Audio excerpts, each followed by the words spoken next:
Егер де сіздер YouTube'да немесе басқа тірліктерде жалпы осы видео контент темасында сіздер жетістікке жете алмай жүрсеңдер, жарайды, мен осы YouTube туралы айтайын. Егер сіздер YouTube'да жетістікке жете алмай жатсаңыздар, онда осы екі нәрсені сен дұрыс жасап жүрген жоқсың.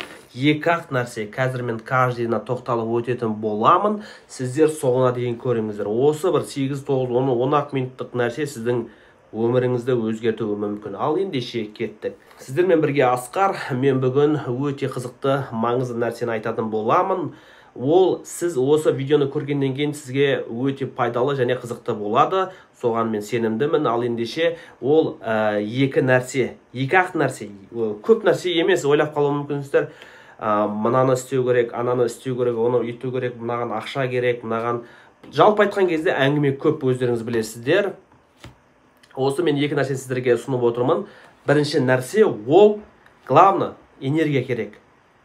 Мақсатыңа жету бойында, яғни жету жолында сіз қайта-қайта мақсатыңызға жету үшін энергияны, мотивацияны және негізі былай айтқанда қайталап істей беруге сізде күш болу керек және мотивация болу керек. Оны қалай күшейту керек?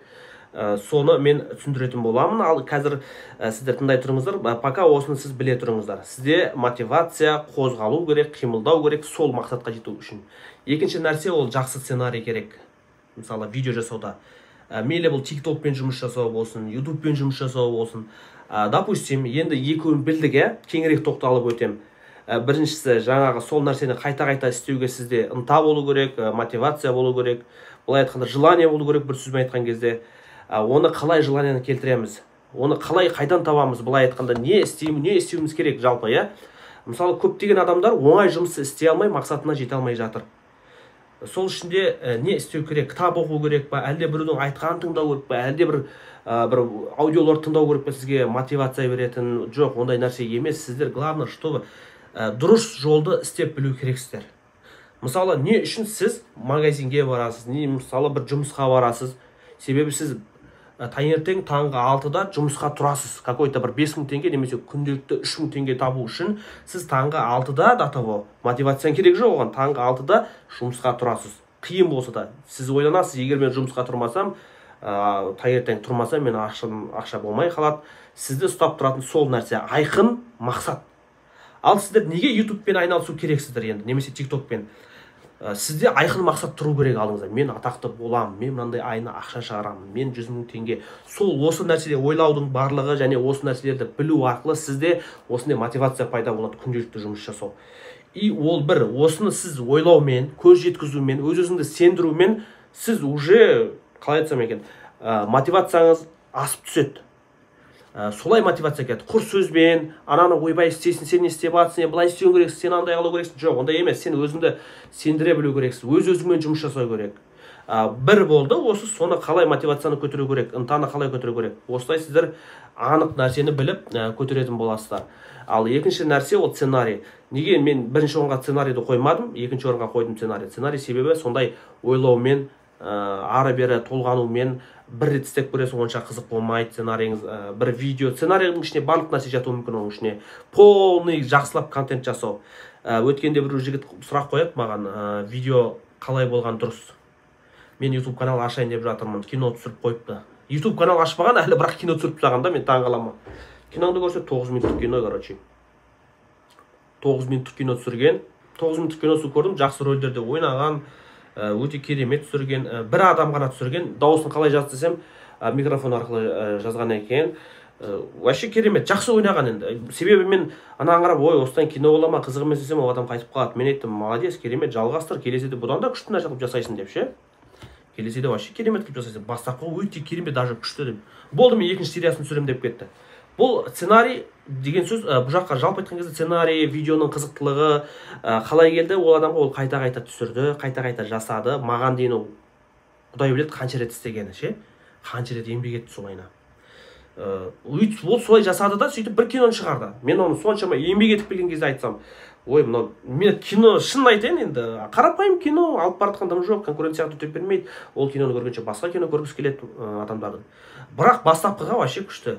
Мен де айтатым сол, тек қана істеу керек. Көбісі ойлайды, андай мен андай алып жасайым, идеал алып шығарам, идеал камераға алам, идеал үйтем бүйтем. Менің де көріп отырсам, менің де обложкам фотошоппен 10 сағат отырмаймын. Басты мақсат сіздерге түсінікті болса болды. Міне бір креслода бір жарықты қойдым, алдынан тағы бір жарық бердім, бір телефонмен, айфонмен. То, что сіздерге сіздерге қызығы ол, сіздерге қызығы. Басты сіздер түсінсеңіздер болды. Менің бір әдемі керемет жерде отырып былай диктор құсап сөйлеп, ой, мен бірдеме қылам, сіздер былай істеу керек, сіздер деп сөйлемеңдер. Жоқ, олай емес, просто қарапайым болу керек. Просто қарапайым ғана. Қиын емес ол ше. Кез келген адам сөйлеп үйрену керек. Камераны бір түсір. Все. Басында біздерде мынандай ой болатын. Мектеп кезінен, бала кезден ортаға шығарып қойған кезде, сөйлеген кезде, жұрттар мен не айтады екен, жүрек дүрсілдеп кеткен, бас айналып кеткен, тақтаға шыққанда сөйлей алмай қалатынбыз. Ол не әсері? Потому что біздер ойлаймыз, жұрттар не деп айтады. Маған анау сыныптасым, парталасым, в общем, қанша адамдар маған не айтады. Саған қызық емес болу керек. Сен мықты адамсың ба? Қалай айтсам, егер сен мықты адам болсаң, ешкім сөзіне мән бермейсің. Сен өзіңдікін дұрыс деп білесің ба? Болды, іске кіріс солай болды. Біреудің әңгімесі, біреу жұрттар қалай? Жұрттар сен, тап айтайын, жұрттар сені ойламайды ше. Жұрттар сен даже видеоңды көріп, мына бірдеме қылыпты ғой деп 3-4 секунд қана ойланады. Танымайтын, ал танитын адам, там, что там? Руслан не істеп кеттің, анау или там Айбек не істеп жатсың сен? Анау ұят болып қапты деп бір рет айтады да қойды, уже сен қоя салғаннан кейін сені ойламайды да ол. Сенен басқа жұмысы көп оның. Сен өз өзіңді ойлайсың. Маған сен бар ғой, қанша 100 адам хабарласса да 100 адам жек көрсе де сенде шаруасы да жоқ. Сенің бір бile шаруаң бар ма? Мысалы, бір әншіні или Қайрат Нұртасты бір білдіріп қойыпты, или Төреғали білдіріп қойып, соны күні бойы ойлап жүресің ба? Төреғали ұятсыз екен, Төреғали үйтті, Қайрат Нұртас андай хан не деген, қалай ол өмір сүріп жүр, не деген бұл ақымақшылық деп ойламайсыңдар ғой сіздер. Кішкене ойлайсыздар да болды. 2-3 секунд, 5 секунд ойлайсыңдар, ары қарай проехали, жоқ. Сол сияқты сіздер де солай ойлайды. Соны сіздер естеріңізге сақтап алыңыздар. Сізде ешкімнің қатысы жоқ, ойланбайды да сіздер. А онда неге біз онда ұяламыз? Мәселе осы үй алу қорқудан болып тұр да бәленің бәрі. Үй алу қорқу себепті біз энергиямызды құртып аламыз, жаңағы бірінші нәрсе. Екінші, сценарийіміз дұрыс шықпайды. Идеал шығарғымыз келеді. Идеал Америкада 25-100 миллион доллардағы бюджеттегі кинолар шығара алмай жатыр. Терминатор 6 ма қанша қазір 5 шықты, пәленбай миллионға түсірген. Провал болып жатыр. Ақтамай қалып жатыр да, мысалы. Арнольд Шварценеггерді әкеліп қойып жатыр, Джеймс Камеронды продюсер қылып қойып жатыр. Пайдасы жоқ бәрібір. Сен онда какой-то бір 5000 теңге уақытыңды жіберіп, немесе там камера, қалай айтсам екен, телефон сатып алып, сенде қайта-қайта бесплатно түсіре бер күндер. Түсіре бер. TikTok-тағы көптеген блогерлерді көрсең, жаңағыдай вообще қолдарынан ешнәрсе келмейді, дұрыстап сөйлемейді, әшейін эфирде отыра береді.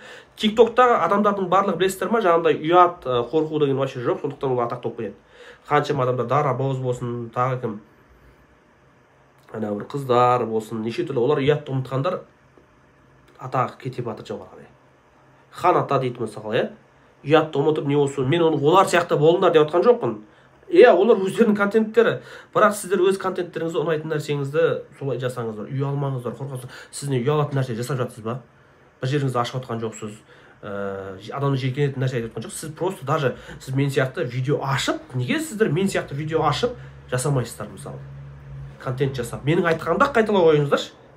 Айтып, сөйтіп, мен істеген сөзімді қайталай қойыңдаршы. Мысалы да, сіздің мақсатыңыз YouTube-та өйстіп сөйлеп үйрену, немесе жаңағыдай канал ашып көру. YouTube каналда білетін нәрсеңізді YouTube-ға сала беріңіз. YouTube-та қалай жұмыс жасаймын, ақшаны қалай шығарам. Сіз тіпті қорқатын шығарсыз, может. Мен ақша шығармадым, мен қалай айтамын мен? Сіз айта беріңіз. Адамдар по-любому айтады. Адамдар маған келіп айтады, сен ақша шығарған жоқсың, сен өтірік сөйлеп жатсың дейді. Айына мен $1000-дан астам ақша шығарамын YouTube-тан. Бірақ маған адамдар айтады да, солай.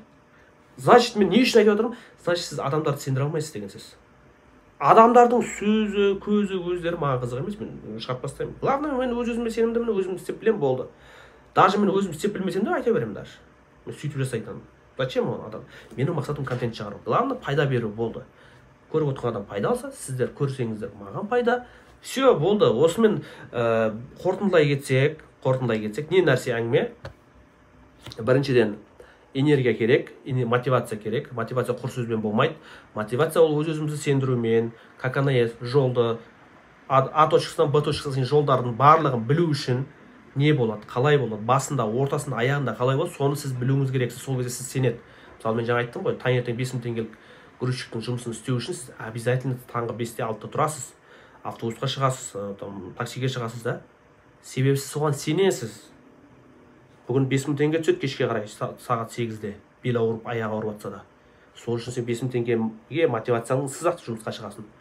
Ал сіздер қазіргі неге өз мақсат қымбат блогер немесе ютубер болу үшін неге мақсаттарыңызды қоя алмайсыздар? Сіздер жақсылап мақсат қоюмен сіздерде энергия пайда болады, мотивация пайда болады. Ол бір. Екінші нәрсе, дұрыс жақсы сценарийді күнделікті шығара беру. Сөйтіп сіздер дами жақсы контент жасайтын боласыздар. Так что мен идеал шығарам, идеал камера алам, идеал ноутбук алам, жарық алам, мен красавчик болам, арықтауым керекпін, бетімді түзеуім керекпін. Мен қараңыздар, мен разве дайындалған адамға ұқсаймын ба? Менің мақсатым қызық емес. Главное, менен пайда алсаңыздар болды. Мен нормально шамам келгенше отырым болды. Сіздер главное мақсаттарыңа жету үшін. Сіздерге айтатын маңызды нәрселердің бірі, міне экранға шығатын бар видео бар. Осы видеоға қарасаңыздар болады. Өте маңызды. Ол жақтан курс тегін алып қойдым. Соған қарап ары қарай жалғастырсаңыздар болады. Және немесе осы сілтеменің видеоның астында болады. Сіздермен бірге болған Асқар арнаға жазылып лайк басып кетіңіздер. Сау болыңыздар.